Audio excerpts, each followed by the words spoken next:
Good morning. Happy Monday morning, everyone.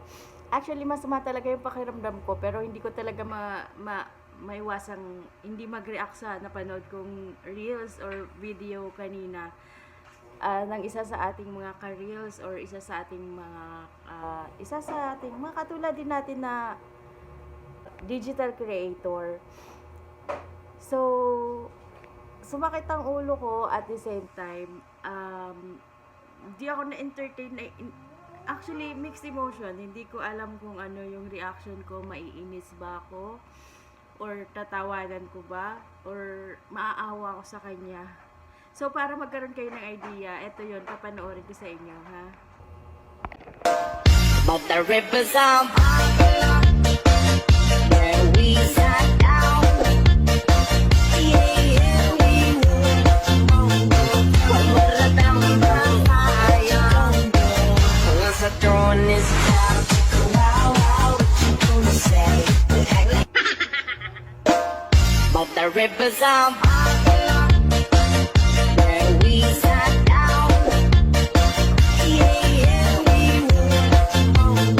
What would I remember? Once I throw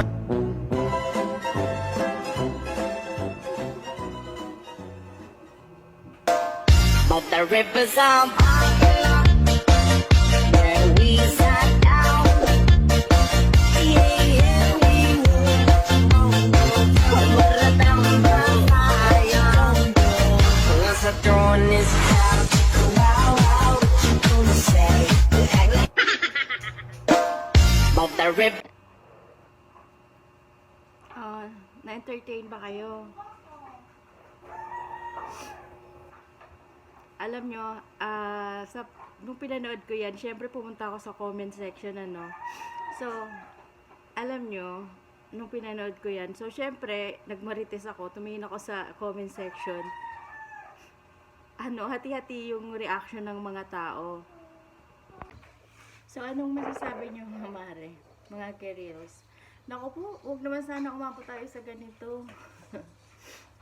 So, syempre, since pinanood ko yung video, nagmarites ako, pumunta na rin ako sa comment section.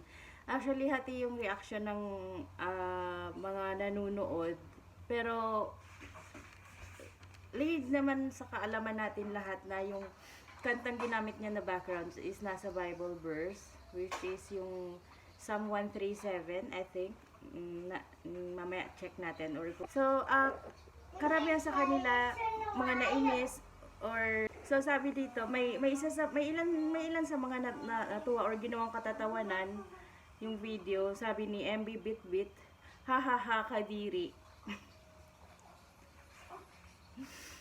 Sakit ng head ko. Hindi na rin ako magsasalita, napanood nyo na rin yung video, diba? Sabi naman ni Simple Girl, parang gusto ko ng challenge. Sabi naman ni Meg Solis, kaitim naman. Aray ko, ha? Wala na ako masabi. Maitim din naman kasi ako eh. Hindi na lang ako tatawa.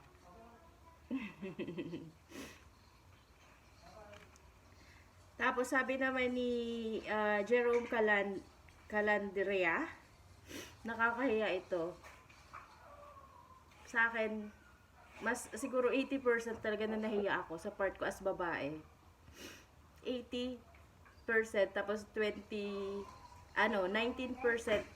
pinagtawanan ko siya, tapos 1% yung awa, ganun.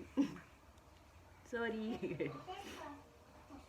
Again, opinion ko lang to, ha. Nasa sa inyo naman. Kaya ang purpose ko kung bakit ko pinanood sa inyo yung video, dahil may kanya-kanya tayong reaction or opinion sa bawat nakikita natin. So, this is my opinion and ginagawan ko lang siya ng reaction video.